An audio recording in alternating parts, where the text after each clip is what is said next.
लोकसभा चुनाव से पहले कांग्रेस ने संगठन में बदलाव किया है, जिसको लेकर लगातार तमाम जो कांग्रेस के नेता हैं वो अपनी बात को रखते हुए नजर आ रहे हैं।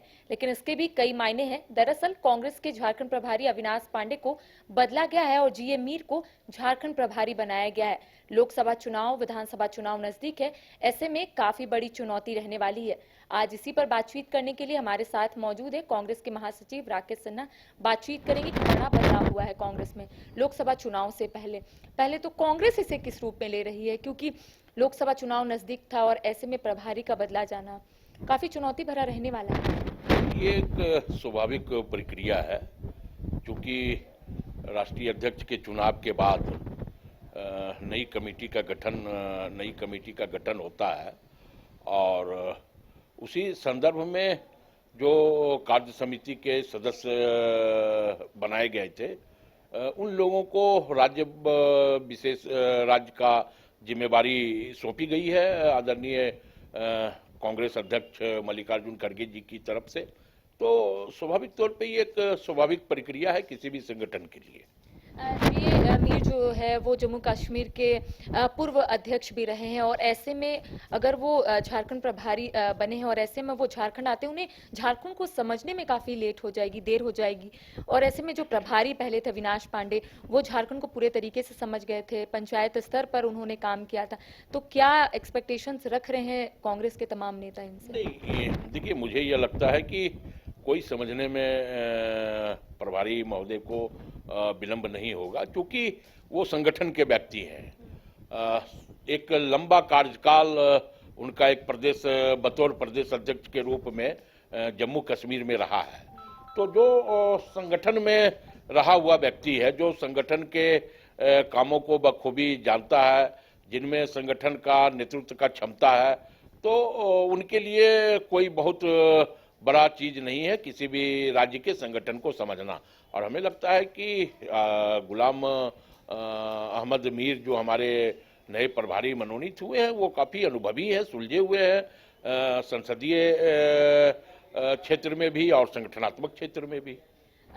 जो अविनाश पांडे थे पूर्व झारखंड प्रभारी, उन्होंने किस तरीके से काम किया, उनका कार्यकाल कैसा रहा आपकी नजर में? बिल्कुल बहुत ही अच्छा कार्यकाल रहा।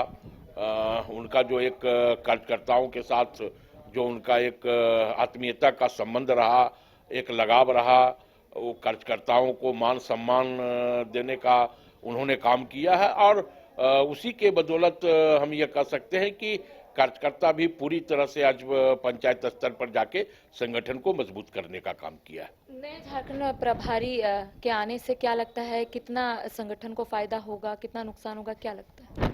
ये बिल्कुल फायदा होगा। मैंने इसलिए पूर्व में ही कहा कि उनका भी एक लंबा कार्यकाल रहा है, संगठनात्मक अनुभव रहा है उनका। तो स्वाभाविक तौर पे जब उनका संगठनात्मक अनुभव लंबा रहा है तो उस अनुभव का लाभ पूर्व में भी हम लोगों को मिला और अब भी हम लोगों को मिलेगा। तो कहीं ना कहीं बहुत ही बेहतर जो है झारखंड संगठन करेगा। सीट शेयरिंग को भी लेकर झारखंड मुक्ति मोर्चा के जो राष्ट्रीय महासचिव है सुप्रियो भट्टाचार्य, उन्होंने अपनी बात रखी। उनका कहना है कि लगभग 10 सीटों पर इस बार झारखंड मुक्ति मोर्चा चुनाव लड़ेगी। आप लोगों का 9 है, झारखंड में 14 ही लोकसभा सीटें, किस तरीके से बंटवारा कीजिएगा? उसमें आरजेडी भी है। देखिए हमें ये लगता है कि ये वक्त के पहले का प्रश्न है। जब आप लोग कुछ पूछ देते हैं मीडिया के लोग, तो कुछ अपनी बात अपनी भावनाओं से अवगत करा देते हैं, लेकिन जब इंडिया गठबंधन की बात होगी तो स्वाभाविक तौर पे तमाम नेतृत्व जब एक साथ बैठेगा तो हम लोग सीट शेयरिंग की बात कर लेंगे। अभी बहुत ज्यादा इस पे कोई ये नहीं है।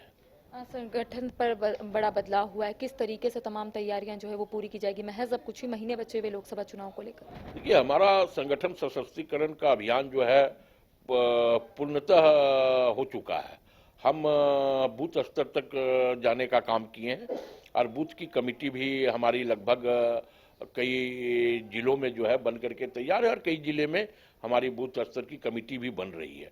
तो हम पूरी मजबूती के साथ 2024 का चुनाव लड़ेंगे। तो लोकसभा चुनाव को लेकर कांग्रेस पूरे तरीके से तैयार है। कांग्रेस में एक बड़ा बदलाव भी देखने को मिला है। कांग्रेस के झारखंड प्रभारी अविनाश पांडे को बदला गया और नए प्रभारी जी मीर को बनाया गया। और ऐसे में देखने वाली बात होगी कि आने वाले समय में किस तरीके से जी मीर जो है वो कार्य करते हैं और किस तरीके से संगठन को और मजबूती मिलती है। फिलहाल मुझे और सहयोगी राजबलम को दे इजाजत। नमस्कार।